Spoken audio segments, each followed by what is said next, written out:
Bismillahirrahmanirrahim. Alhamdulillahi rabbil alamin. Salatu wassalamu ala Rasulillah ma ba'd. Allahumma nas'aluka ilman nafi'an wa rizqan tayyiban wa amalan mutaqabbalan. Assalamualaikum warahmatullahi wabarakatuh.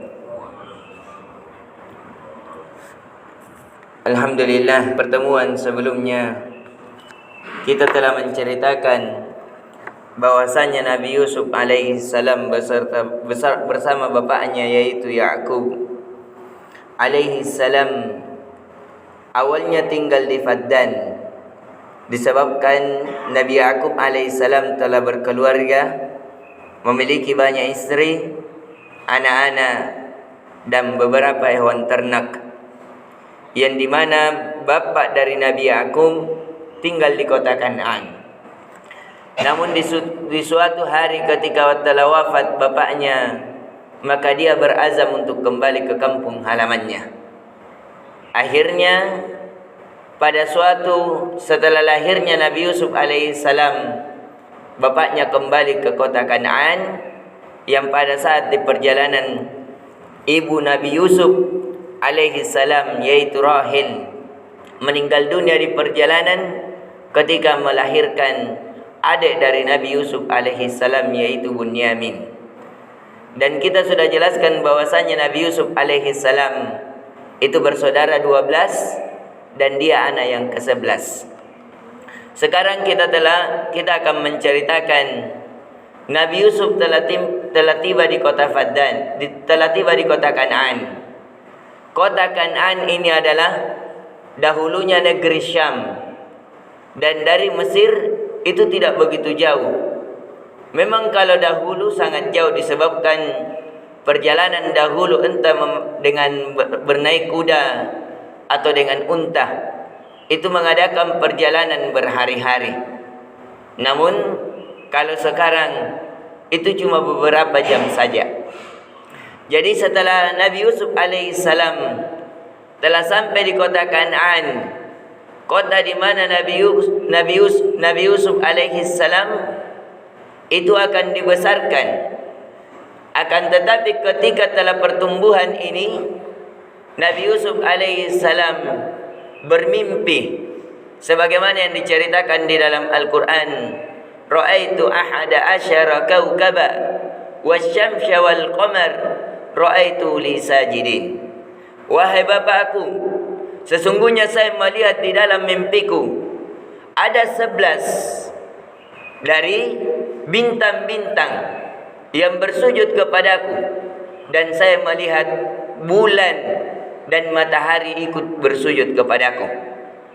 Ini ketika diceritakan Nabi Yusuf alaihissalam didengarkan oleh saudara-saudaranya, karena bapak dari Nabi Yusuf alaihissalam pengganti hakim, dan dia adalah seorang nabi, dan dia termasuk orang ahli tahwil mimpi, maka ia telah memahami takwil mimpi yang dimaksudkan adalah 11 saudara bersaudara dari Nabi Yusuf. Mereka lah para bintang yang bersujud dengan Nabi Yusuf alaihissalam, dan bulan dan matahari yang bersujud itu adalah mama dan bapa Nabi Yusuf alaihissalam.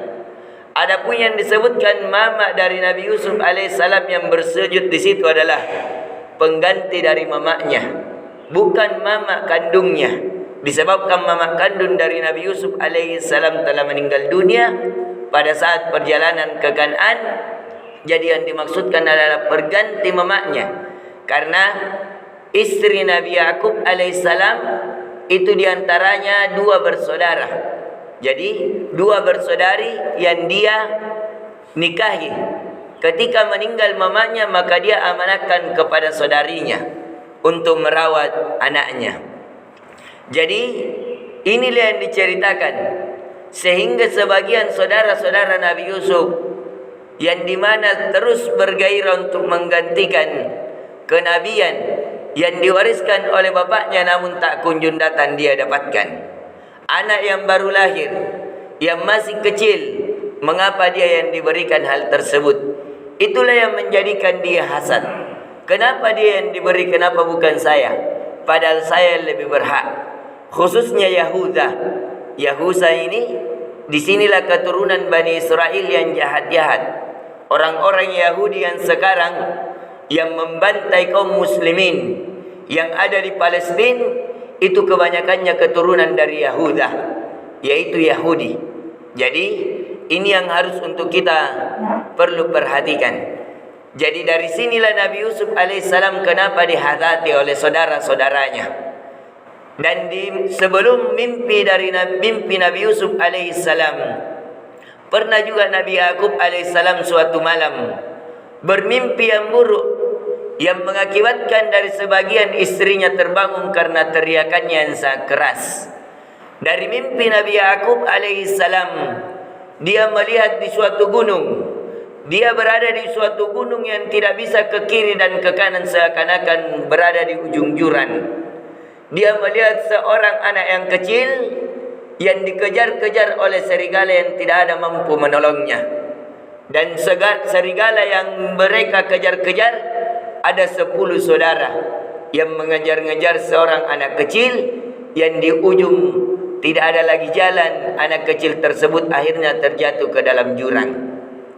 Dari sini takwil mimpi juga dipahami oleh Nabi Yakub alaihissalam, bahwasanya 10 serigala yang mengejar-ngejar anak kecil yang semisal dengan Nabi Yusuf alaihissalam adalah saudara-saudaranya sendiri. Dan yang terjatuh di jurang itu hakikatnya adalah terjatuh ke dalam sumur. Sehingga ketika saudara-saudaranya telah mendengar mimpi dua ini, menjadikan dia lebih hasad kepada Nabi Yusuf alaihissalam. Akhirnya dia meminta kepada bapa Nabi Yusuf alaihissalam, bapa mereka juga yaitu Nabi Yakub, agar Nabi Yusuf bukan hanya tinggal di rumah bermain-main, diduduk di pangku oleh bapaknya yang tersayang yaitu Nabi Yakub, akan tetapi saudaranya membuat makar agar Nabi Yusuf bisa berpisah dengan bapaknya. Kemudian Nabi Yusuf dibunuh. Setelah dibunuh, akhirnya kasih sayang bapaknya yang tercurahkan kepada Nabi Yusuf itu berpaling kepada saudara-saudaranya yang lain, khususnya Yahuda. Yahuda ini yang paling hasad. Dia yang berencana untuk membunuh Nabi Yusuf.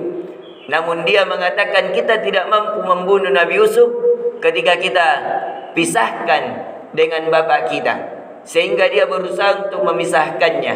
Akhirnya dia terus meminta agar dia Nabi Yusuf alaihissalam itu diberikan agar dia bisa bermain-main di padang pasir sambil memelihara unta, memberikan makan, memelihara kambing-kambing di padang pasir. Akan tetapi Nabi Yakub alaihissalam terus melarang mereka, disebabkan dia mengatakan adikmu masih kecil, belum pantas, jangan sampai yang saya takutkan mereka dimakan serigala.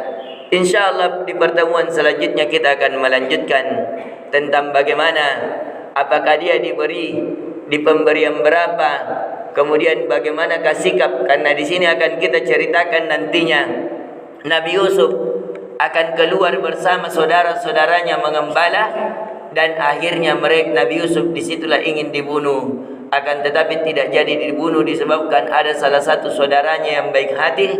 Akhirnya diambil keputusan dimasukkan ke dalam sumur.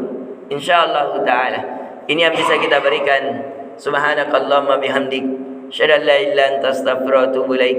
Assalamualaikum warahmatullahi wabarakatuh.